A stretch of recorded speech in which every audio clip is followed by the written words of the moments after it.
few more things. This little kiln grew up next to your big kiln. And I wanted to show you how we crate it on the inside while it's in this position. This entire inside structure gets covered up with this board. And it gets screwed on as well. All of the screws take a number 25 Torx tip. I ship one stapled in a little bag right up here. It's routine to ship that. Take your time taking this apart. Okay. This panel says don't try to slide that box forward. Don't let your physical plant try to do that because you've got Type S platinum thermocouples here that are hundreds of dollars now and will become destroyed if you try to slide that. So take your time, piece by piece. It's going to take a little bit of time to get it apart. Okay. The second thing about uncrating, this door is all mortared together and the mortar shrinks, and it'll shrink some more when you fire it. These take a 9/16 bolt.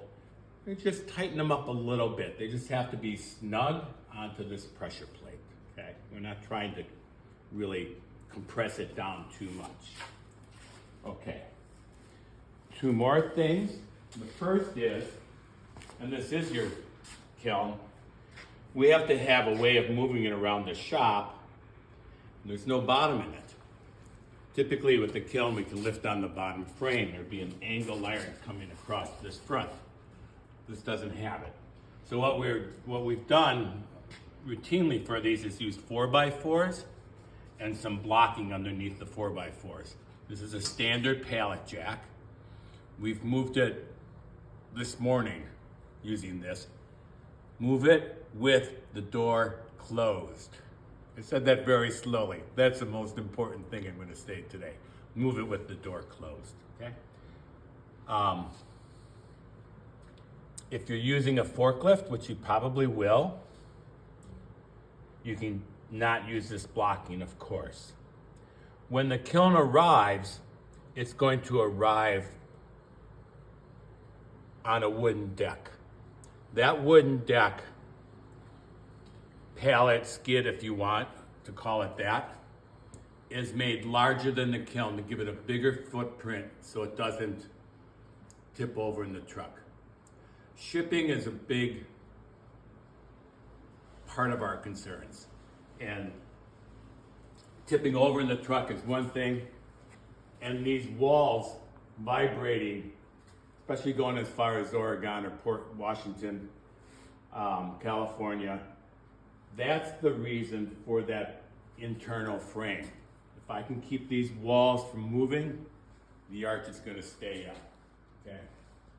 So this pressure here, especially, is keeping that wall in place. On top of this arch, there's cast refractory that's relatively heavy, and it's holding the arch in place. We've had great success. Only one has failed, and that's when the kiln tipped over coming off the truck. So, okay. The last thing is air infiltration. We have a 3-inch bore through the top of the kiln. That damper is going to open and close on it. We want to regulate that a little bit, and to do that, we have to slow down the air infiltration into the bottom. So I don't know if you have ever seen this. It's called a sand seal. One web goes up, and then on the kiln, one web's going down. As you run the car into the kiln, it slides right in here. So by filling that trough with sand and keeping it replenished, we'll cut down any air that'll infiltrate into the sides of the kiln. When we're open, we have to allow quite a bit of room for the car to go in and out. We're going to get a lot of air moving in. So I hope this helps. Once again, my number's on the plaque and I answer the phone. Thanks. When we're open, we have to allow quite a bit of room for the car to go in and out. We're going to get a lot of air moving in. So I hope this helps. Once again, my number's on the plaque and I answer the phone. Thanks.